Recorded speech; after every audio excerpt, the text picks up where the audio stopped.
Mike Kern here with Adam Emmenecker and another shoot-around segment. Adam, we have 6 games left, 3 weeks left before Arch Madness, and a little bit of separation between the top four and everybody else, but there's a lot of games left to go, and the teams at the top are all playing one another down the stretch. Your thoughts on the last few weeks and especially this week?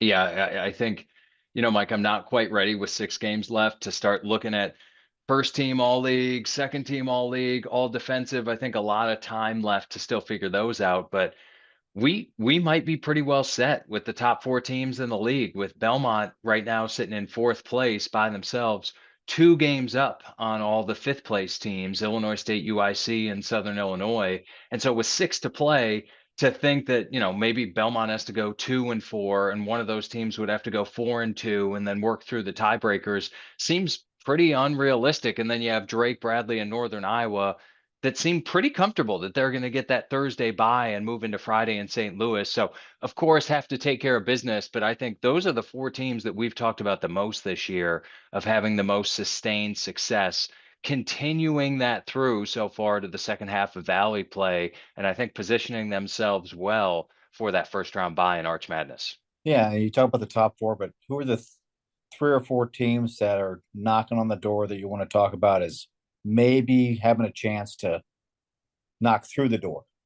Yeah, I do think those next three teams up, and it's kind of cheating, right? Because I'm following the standings right now. But so you look at UIC and you think of UIC sitting at 7-7 in the league.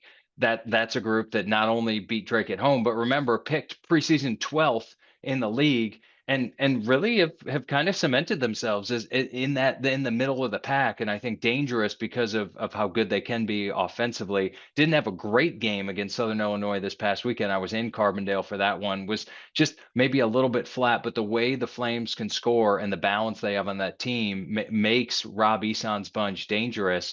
I think the other two talk about really slow starts and transitioning that into being dangerous down the stretch. You look at Southern Illinois and Coach Nagy starting 0-5 in the league, and here they are 7-7 now and playing really good basketball. And I think you look at that group with Kennard Davis, you think of Ali Deba and how disruptive he can be. Those two guards can be on the wing, causing havoc, getting up and down in transition. The Southern offense is getting a heck of a lot better in recent games.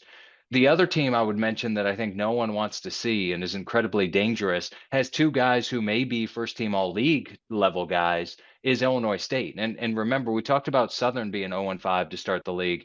Illinois State was 2-5 to start the league, and now here they are at 7-7. I think when you just look at that roster, you have a lot of experience in the backcourt: Dalton Banks, Malachi Poindexter, Jordan Davis.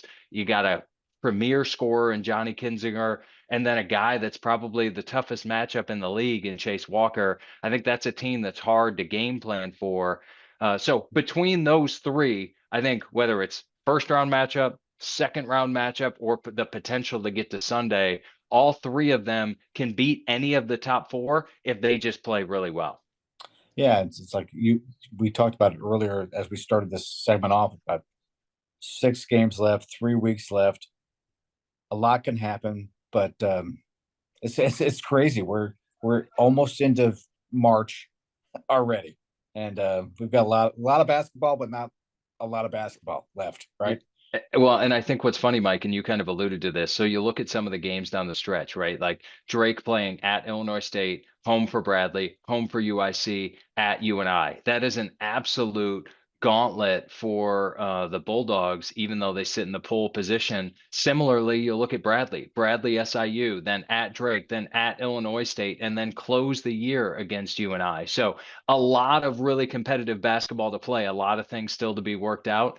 It's exciting time of year, exciting coming down the stretch, and really curious to see how these teams, how these coaches continue to position themselves to get that momentum going into St. Louis. Yeah, coaches are day to day, they're game to game, but everybody else is what's going to what's left. Who do we have? Who didn't we play? Who are we going to play? And what's happening from March 6th through March 9th? Well, that's Arch Madness in St. Louis. Regardless of what happens down the stretch here in the regular season, it's going to be a great tournament. We can't wait. I know you can't wait. You'll be there. I'll be Yeah, there. It's going to be wonderful. yeah, absolutely, absolutely, coming fast. All right. Thank you, Adam. We'll talk to you next week and appreciate your time tonight. Yep. Thanks, Mike. All right. See you later.